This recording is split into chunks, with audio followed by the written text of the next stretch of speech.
Assalamualaikum warahmatullahi wabarakatuh. Selamat sore Sobat BMIK, berjumpa lagi dengan saya yang mencoba mengkonten apapun yang saya ingini gitu. Ya, karena apa ya? Hal yang saya ketahui adalah terkait dengan RMIK dan sebagai praktisi perekam medis di Fasiankes. Nah, mungkin yang akan saya buat konten dan saya bahas ya terkait itu. Jadi jangan bosan-bosan untuk menonton dan juga masukan serta saran yang positif ditunggu ya. Baik, kali ini seperti yang sudah saya bicarakan di awal, ingin membuat konten video yang konsisten terkait dengan rekam medis. Nah, ini saya mau bercerita dulu terkait kenapa kok saya bisa mengenal rekam medis gitu. Dari itu dulu. Nanti kalau sudah dari awal saya generalkan dulu. Awalnya kan kenapa kok saya bisa masuk sekolah di rekam medis, sampai kenapa kok saya jadi praktisi, kan itu pun juga sesuatu yang perlu diketahui sebagai landasan ya, sebagai kalau kita nggak kenal kan makanya nggak sayang gitu. Kalau saya nggak tahu rekam medis mungkin ya saya nggak sampai di sejauh di titik ini, sampai saat ini gitu.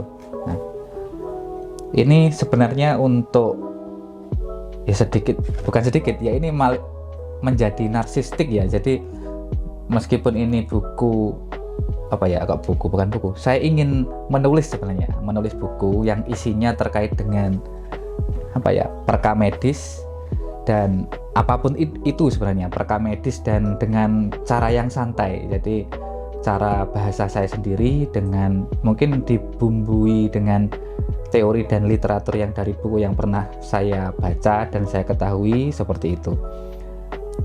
Nah, kembali ke topik tadi, kenapa saya bisa mengenal rekam medis. Nah, itu mau saya bukukan sebenarnya, saya tulis. Jadi judulnya adalah, nanti saya screenshotnya nanti saya taruh di sini, ding ding ding ding gitu di sini. Jadi judulnya adalah Aku dan Perekam Medis. Nah, ini ada gimmicknya ya, artinya kan karena perekam medis kan, karena saya bangga ya sebagai perekam medis, itu saya bangga.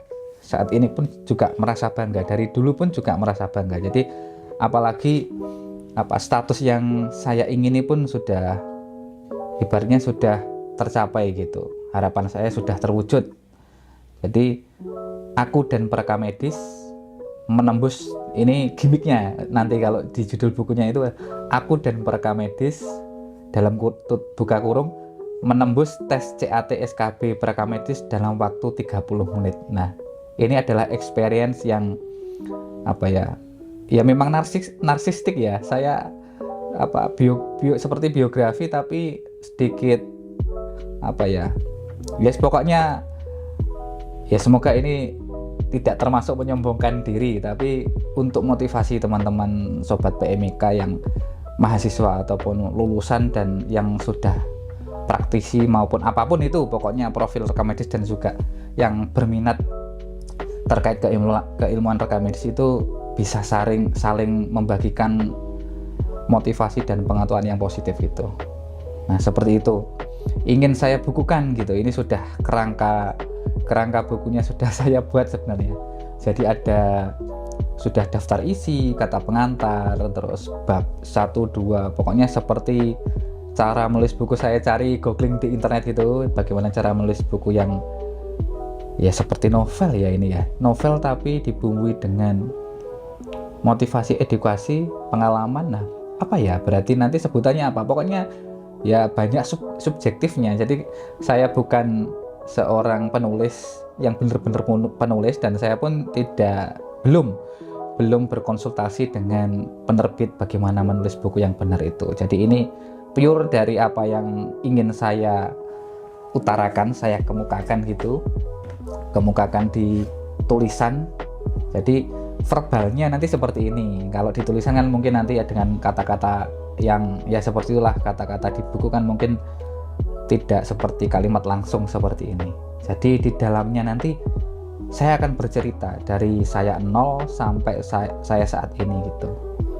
Jadi di bab 1 itu yaitu mengenalkan tentang aku. Jadi menjelaskan tentang aku. Artinya aku ya saya itu. Namun saya berikan inisial aku di situ supaya ya seperti saya menceritakan orang lain, sebenarnya ya saya sendiri gitu, biar seru, kayak ada novel cerita-cerita novelnya gitu ya. Karena hobi nonton drama-drama itu yang opa-opa gitu sarange gitu. Nah, saya jadi terinspirasi ingin menyajikan suatu buku atau konten yang sedemikian rupa. Jadi ya yang saya sukai dan gampang untuk dimengerti. Siapa aku gitu. Terus yang pertama sub 1 yaitu siapa aku, nanti saya menceritakan tentang saya. Untuk sub 2 perjalanan itu dimulai. Jadi perjalanan saya mengenal perekam medis sampai saat ini pun akan saya ceritakan gitu.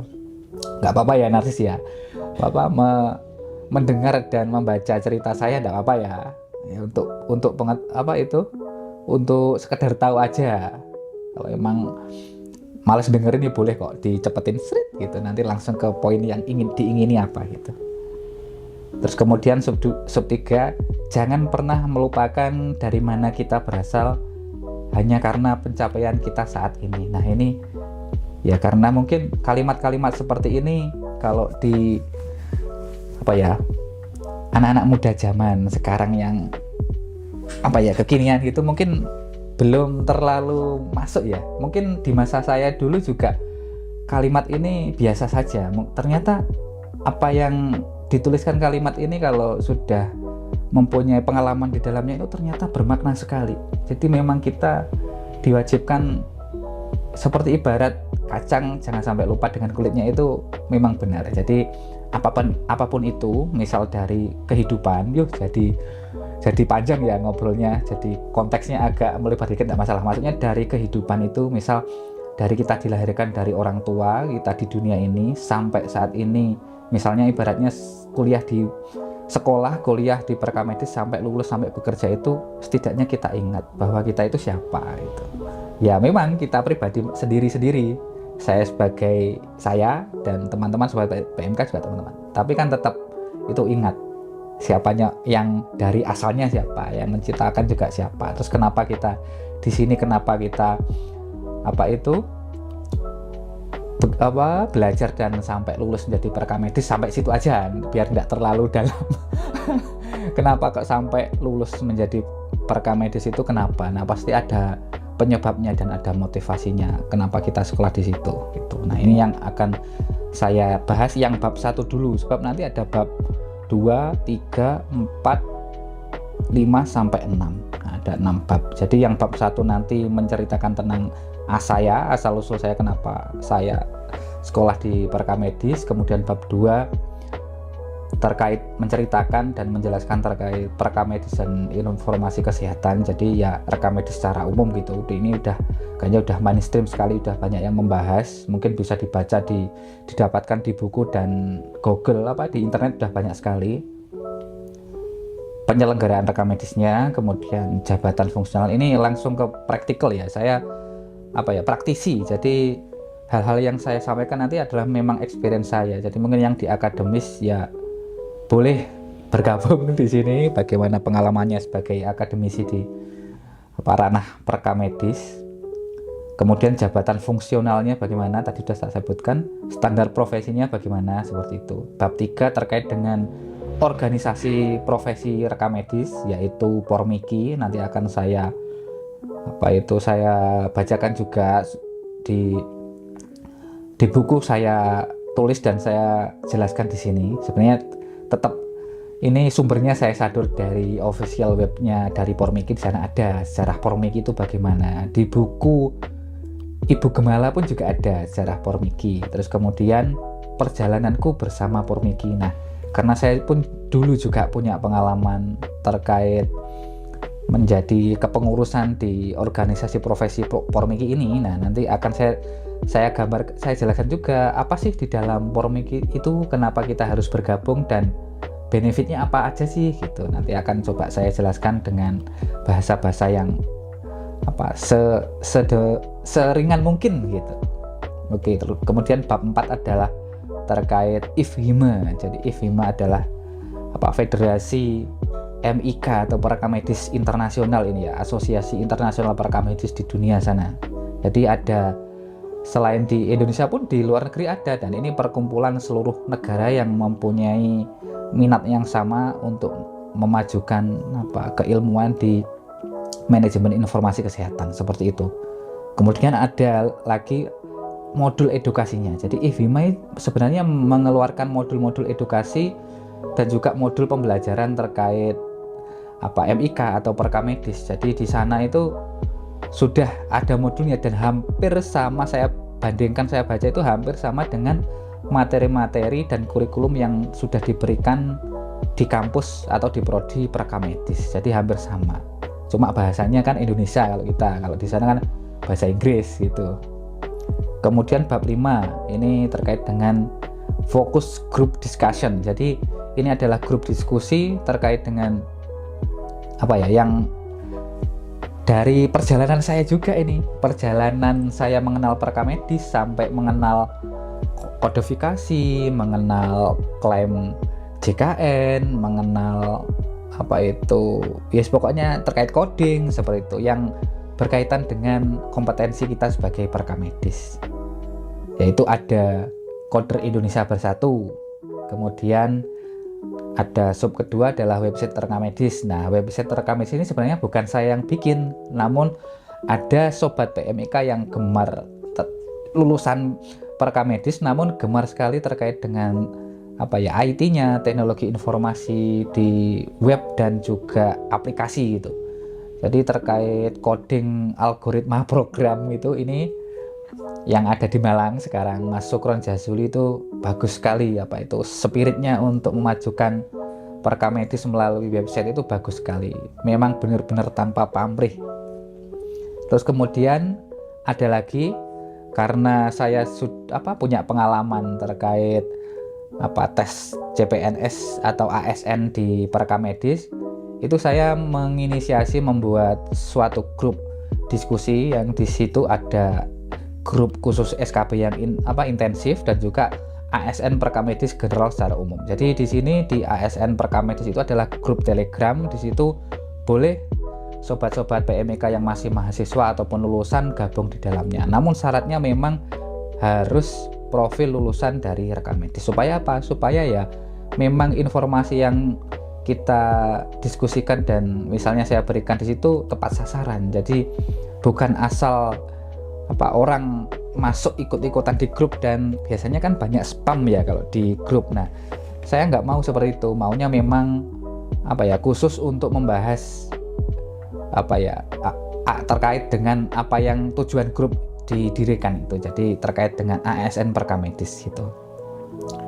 Kemudian bab 6 adalah menjadi perekam medis di fasilitas pelayanan kesehatan. Jadi setelah semuanya dari awal, dari mengenal perekam medis, kemudian kuliah di perekam medis, sampai organisasi profesinya yang di dalam negeri dan di luar negeri. Nah, itu kemudian kan bekerja di fasilitas pelayanan kesehatan. Jadi di fasilitas pelayanan kesehatan itu saya sudah pernah bekerja di mana aja gitu. Nanti akan saya bahas juga supaya teman-teman tahu kalau habis lulus perekam medis itu mau sebenarnya apa aja sih yang dikerjain gitu. Dari apa sih, meskipun pengalaman saya biasa-biasa aja sih. Jadi bukan mungkin banyak teman-teman sobat PMIK di sana yang punya pengalaman yang luar biasa. Nah, saya di sini ya mencoba untuk berbagi sedikit pengalaman saya untuk supaya teman-teman itu sobat PMIK itu tahu setelah lulus sekolah D3 atau D4 perekam medis itu ngapain sih, ataupun S1 perekam medis itu ngapain sih gitu, supaya tahu gambaran di praktikalnya gimana, di praktisinya gimana gitu. Jadi kalau sudah lulus itu memang sudah kembali ke pribadi ya, ke diri sendiri. Jadi pembelajaran yang sebenarnya itu nanti teman-teman temukan kalau sudah lulus dan sudah tidak sudah tidak dibimbing lagi oleh dosen ataupun ataupun ya pokoknya sudah tidak dibimbing lagi oleh guru gitu. Jadi kita sendiri yang harus bagaimana mensikapi suatu kasus gitu, kasus di lapangan, bagaimana cara mensolusikannya nanti bagaimana. Nah itu kita kan belajar sendiri nanti. Kalau kita nggak punya bekal yang kuat, yang komprehensif, yang bagus, yang baik gitu. Nah kita harus bertanya kepada siapa kalau kita nggak tahu sesuatu yang seharusnya kita sudah siap ketika kerja. Nah gitu. Jadi yang pertama adalah kalau sudah lulus itu, meskipun belum lulus, ini wajib atau perlu baik diterapkan di mana saja. Mahasiswa juga bagus. Belajar dan adaptasi dengan cepat. Jadi kita learning, atau saya pun di usia saya seperti ini bukan seharusnya sih.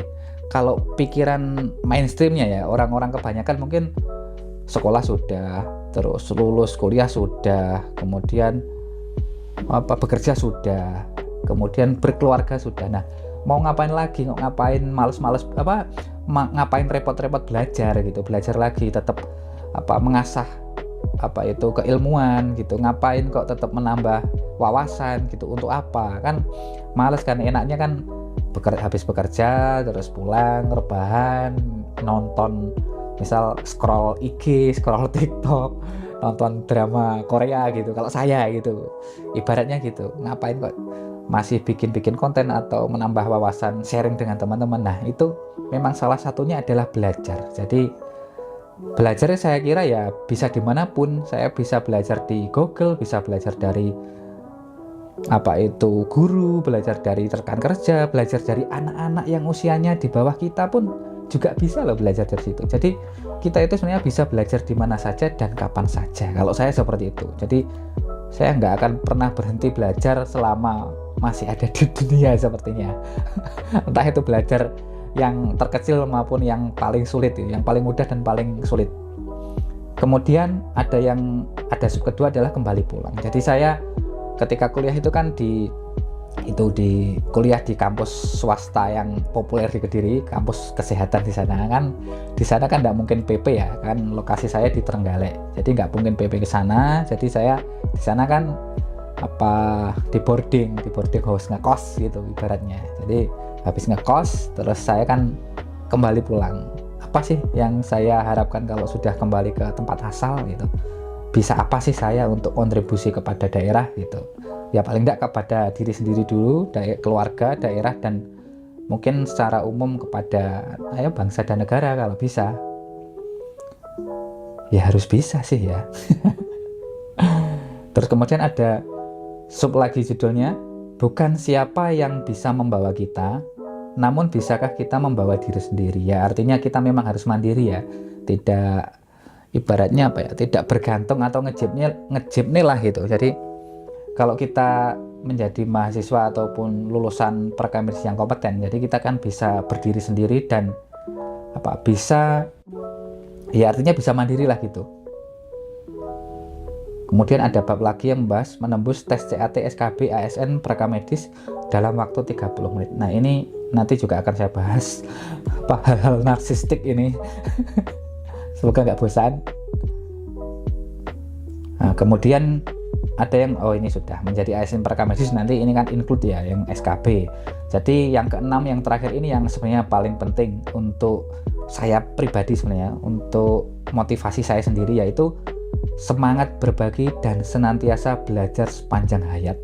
Jadi sepertinya ini udah masuk di itu ya, di kompetensi 7 kompetensi prakamedis yang terbaru pun juga sudah ada ini. Jadi terkait belajar sepanjang hayat itu sudah masuk di sana. Jadi memang kita harus bisa belajar dimanapun, bisa belajar dengan apapun. Nanti detailnya akan saya baca deh di 7 kompetensi prakamedis. Yaitu seperti jargon yang senantiasa saya jabarkan, yaitu saya selalu saya berikan di sela-sela postingan ataupun kesempatan gitu, yaitu sharing is caring dan lifelong learning. Jadi artinya saya peduli untuk berbagi seperti ini. Jadi berbagi pengetahuan, berbagi kebaikan, berbagi kepositifan, itu saya suka sekali. Jadi seperti saya ketika saya belajar itu kan saya membaca dulu ya, saya memahami dulu, kemudian supaya itu awet di otak, di pikiran, di ingatan gitu kan saya teruskan. Jadi mengulang kembali ini seperti saya terus mengasah ke pembelajaran gitu. Jadi tetap ingat gitu. Jadi apa yang saya pernah pelajari itu kalau saya bagikan itu seperti saya mengulang pembelajaran, saya tetap ingat gitu. Lifelong learning artinya ya sepanjang hayat, sepanjang saya hidup mungkin akan terus belajar apapun, belajar terkait perekam medis dan belajar apapun itu, bisa kehidupan dan pokoknya yang ingin saya adalah belajar terkait kebaikan. Jadi hal-hal yang negatif itu memang saya denial ya, saya tolak. Jadi hal-hal yang negatif itu seperti misal saya malas melakukan sesuatu, itu saya tolak, saya lawan. Kenapa kok saya malas? Apa pemicunya? Apa motivasi saya malas? Nah gitu, saya lawan. Kalau saya bisa nggak malas, kenapa sih saya malas melakukan sesuatu? Nah seperti itu. Jadi teman-teman yang dari mahasiswa ataupun lulusan yang misal sedang mencari pekerjaan ya, ini mungkin sudah lulus mencari pekerjaan yang ideal sesuai harapannya gitu, jangan mudah jangan mudah putus asa, jangan mudah menyerah. Terus itu ambil pokoknya dari segala hal itu ambil sisi positifnya, sudut pandang positifnya itu ambil. Jadi meskipun mungkin mendapatkan kesedihan, kekecewaan dan apapun itu tetap kalau bisa kita tetap tersenyum di dalamnya. Jadi tetap ambil sisi positif, sudut pandang terbaiknya supaya kita bisa melaksanakan hari-hari dengan ringan gitu, dengan gampang kalau kita senang gitu. Seperti saya sekarang ini. Nah, ini kan saya sekarang merekam video ini dengan dengan perasaan yang bebas, lega, dan saya nggak ada paksaan dan memang ingin aja saya berbagi seperti ini gitu. Nah, jadi yang mau saya paparkan adalah kenapa kok saya mau saya bisa mengenal perekam medis itu awalnya bagaimana gitu. Ini saya baca di kerangka bukunya ya, soalnya sudah saya tulis. Nah ini kalau nggak saya baca nanti takutnya melebar kemana-mana. Ini mungkin episode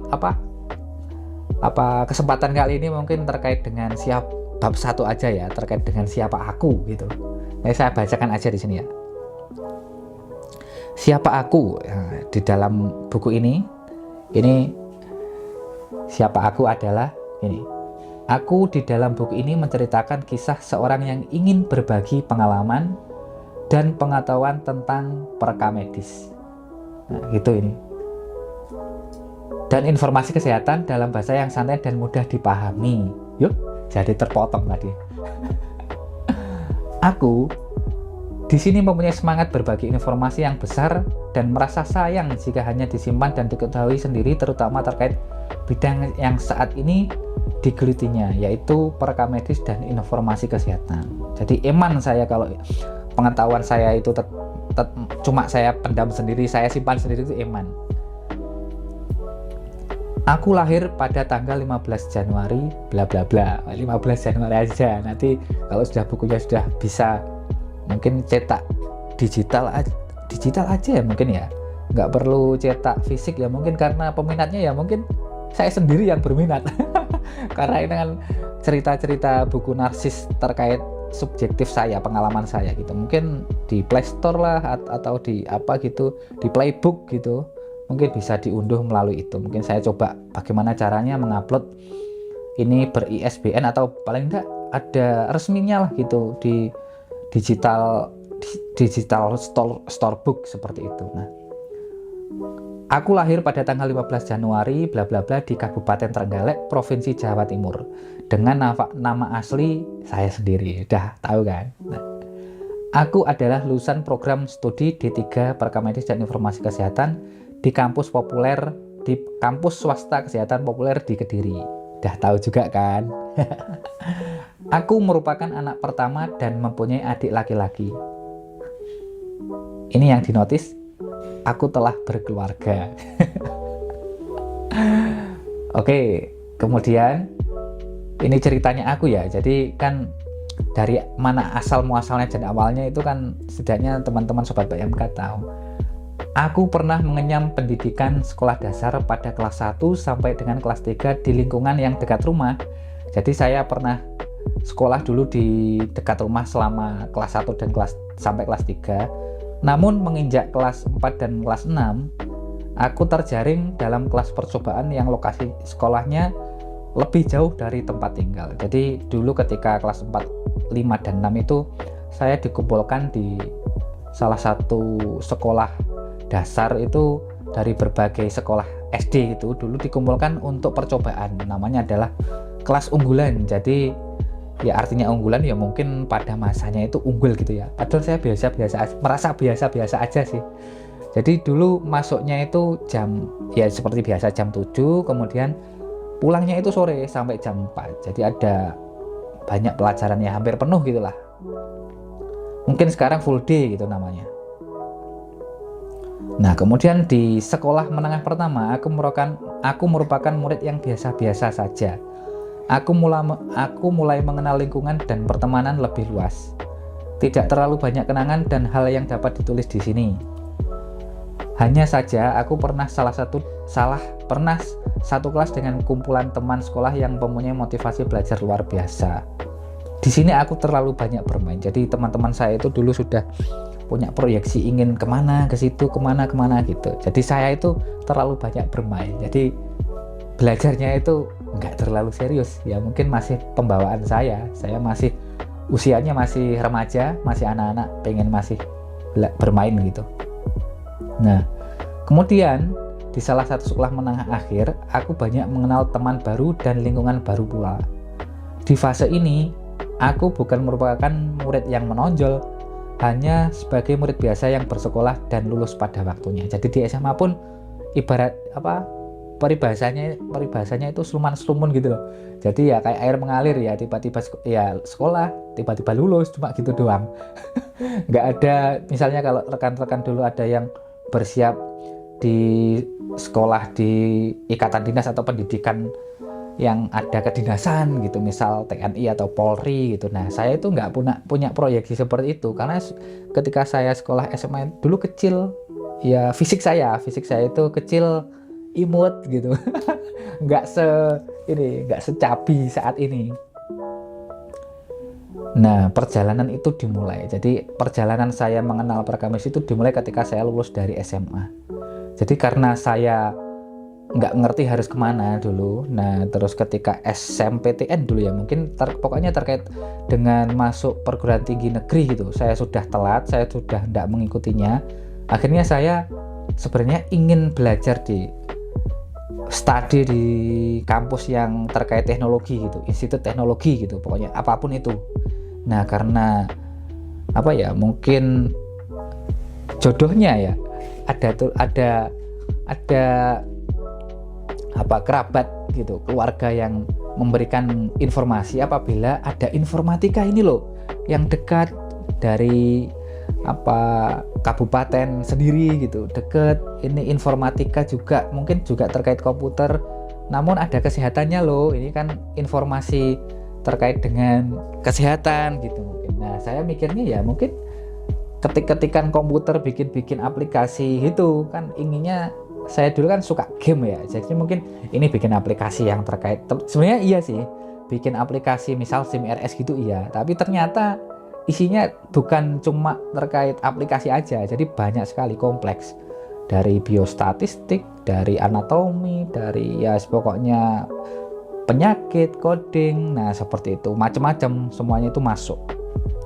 Nah, dari situ akhirnya sudah diberi informasi dan saya menggali dong informasi Prakamedis itu apa gitu. Nah, akhirnya ya bukan mau nggak mau ya, memang dengan motivasi saya, karena ya setidaknya kalau kuliah apapun tempatnya di mana dan jurusannya apa, saya harus tuntas, harus sungguh-sungguh, meskipun mungkin nilai saya ketika berkuliah pun juga biasa-biasa saja dulu. Jadi nggak terlalu baik, nggak terlalu pinter-pinter banget dan nggak bodoh-bodoh banget sih. Mungkin malah banyak itunya, minusnya mungkin ya. B sama C-nya mungkin banyak. Nah, kemudian setelah lulus, nah itu kan saya juga bekerja ya, mencari pekerjaan. Nah, untungnya ketika lulus itu ketika lulus itu sebelum lulus itu saya mengenal organisasi profesi, yaitu Pormiki, ikut kepengurusan di dalamnya gitu, ikut tahu gimana sih organisasi forming itu sebenarnya. Nah itu pernah ikut dan pernah tahu seperti itu. Nah pernah bekerja di mana itu, di Jombang juga, di rumah sakit, salah satu rumah sakit swasta di Jombang, kemudian kembali ke Kediri lagi di salah satu rumah sakit swasta juga di Kediri. Nah kemudian kembali ke Trenggalek di rumah sakit RSUD-nya Kabupaten Trenggalek. Nah kemudian saat ini saya saat ini saya bekerja itu adalah di Puskesmas Bujangan. Nah, jadi saya sudah merasakan 3 kali di rumah sakit dan saat ini sedang belajar memahami isi pekerjaan prakamedis di Puskesmas. Jadi seru sekali. Jadi perjalanan saya itu seperti itu secara umum sampai saat ini, dan kayaknya mungkin masih banyak teman-teman sobat PMK di sana yang mempunyai pengalaman lebih banyak dan lebih lengkap daripada saya ya. Jadi saya seperti itu. Nah, ketika ingin berganti status, dulu kan di rumah sakit itu adalah Badan Layanan Umum Daerah ya, BLUD, statusnya adalah BLUD gitu. Nah, karena ingin mencoba berganti status ASN, makanya kan saya harus belajar ya bagaimana sih cara menembus CPNS itu, bagaimana sih menembus SKD itu, bagaimana sih menembus SKB itu. Nah dalam perjalanan saya bekerja dulu sebenarnya saya juga sudah mencoba ingin mencoba tes CPNS seperti itu. Jadi saya sudah pernah mencoba tes CPNS ketika saya lulus itu kan tahun 2010 ya. Itu pernah mencoba dari 2010-11an, terus kemudian 2013 kalau 14 kalau nggak salah, 13 kalau nggak salah, 12 atau 13 gitu ada dulu, terus kemudian 2014 ada, 2014 ya kayaknya, 14, terus 2000 berapa ya, 17 ada nggak ya, kayaknya ada 2017, kemudian terus 2018, yang terakhir adalah 2019. Jadi saya pernah mencoba 6 kali tes CPNS dan alhamdulillah yang terakhir karena saya mau belajar, mau menggali informasi bagaimana cara menembus dan soal-soal CAT di SKD itu bagaimana. Kan sebenarnya dari SKD-nya ya yang kalau saya sendiri merasa kesulitan itu, karena kan saya sudah bekerja dan praktek di Fasiankes itu, praktisi di Fasiankes itu kan sudah sangat bidang sekali gitu. Misalnya saya dari awal bekerja itu terkait yang saya kerjakan adalah terkait coding, yaitu terkait kodifikasi input di aplikasi Inajibijis itu sampai klaim dan feedback umpan baliknya seperti itu. Nah itu kan sudah sangat spesifik ya, sangat bidang sekali coding. Nah saya SKD sudah nggak terbersit lagi, bagaimana caranya belajar pun males gitu, karena ya setiap hari kegiatannya itu. Nah karena berkali-kali gagal menembus SKD, akhirnya yang 2019 itu saya mantapkan diri untuk belajar yang sebenar-benarnya belajar, yang sungguh-sungguh gitu.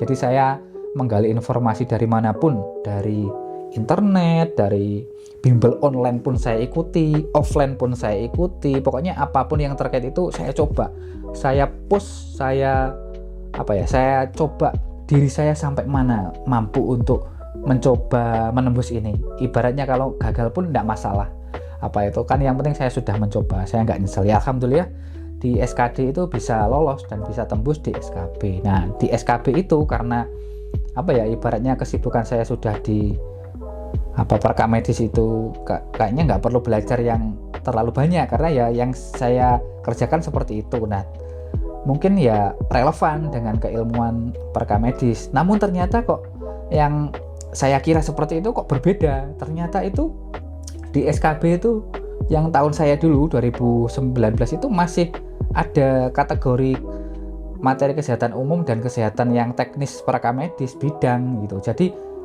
masih harus belajar lagi. Saya harus menggali lagi informasi apa sih kesehatan umum itu. Ternyata kesehatan umum itu adalah banyak sekali informasi dan program-program kesehatan yang dari pemerintah, ya utamanya dari Kemenkes, misal dari terkait dengan program UKM, UKP, penyakit tidak menular, penyakit menular, terus kemudian visi misi Kemenkes. Nah pokoknya seperti itu. Jadi harus belajar lagi, apalagi kalau saya dulu bekerjanya di rumah sakit kan sangat teknis sekali ya, itu coding cuma gitu aja, nggak mempelajari, nggak tahu terkait promotif preventif itu nggak tahu ya, karena kan kalau di rumah sakit lebih banyak kuratif dan rehabilitatif ya gitu, jadi nggak tahu, memang harus belajar lagi. Dan ya saya harap nanti ini kan mungkin proyeksinya saya juga banyak materi-materi atau pembelajaran terkait CPNS atau ASN di Perkamedis ya, mungkin banyak hal itu yang akan saya bahas, meskipun sedikit banyak juga ada materi-materi terkait rekam medis teori ataupun rekam medis praktikal di lapangan seperti apa gitu, akan saya gabungkan gitu dengan bahasa-bahasa yang sebisa saya dan seperti ini, mungkin ada literaturnya sedikit gitu. Nah seperti itu. Nah karena sudah saya belajar belajar penuh di situ, akhirnya kan ketemu ini suatu website itu dari Mas Sukron yang saya sebutkan tadi. Nah saya ikut bergabung di situ dan saya pupuk lagi wawasan dan pengetahuan saya di situ, saya gali, saya lestarikan di situ, dan sampai akhirnya muncullah grup belajar rekam medis, yaitu latihan soal grupnya latihan soal rekam medis. Nah isinya itu ya macam-macam, bisa sharing seperti ini, pengetahuan di lapangan, ataupun soal sebenarnya fokus ke latihan soal-soal rekam medis yang dari mahasiswa, ataupun soal-soal atau kasus di pekerjaan di Fasiankes gitu, seperti itu. Nah karena di situ mungkin ranahnya kan jadinya kan paling banyak itu di mahasiswa ya. Nah akhirnya saya inisiasi lagi ada grup yang khusus untuk membahas ASN dan SKB Perkamedis. Nanti teman-teman, linknya saya taruh di sini, nanti teman-teman bisa langsung mengetik di ponsel ataupun di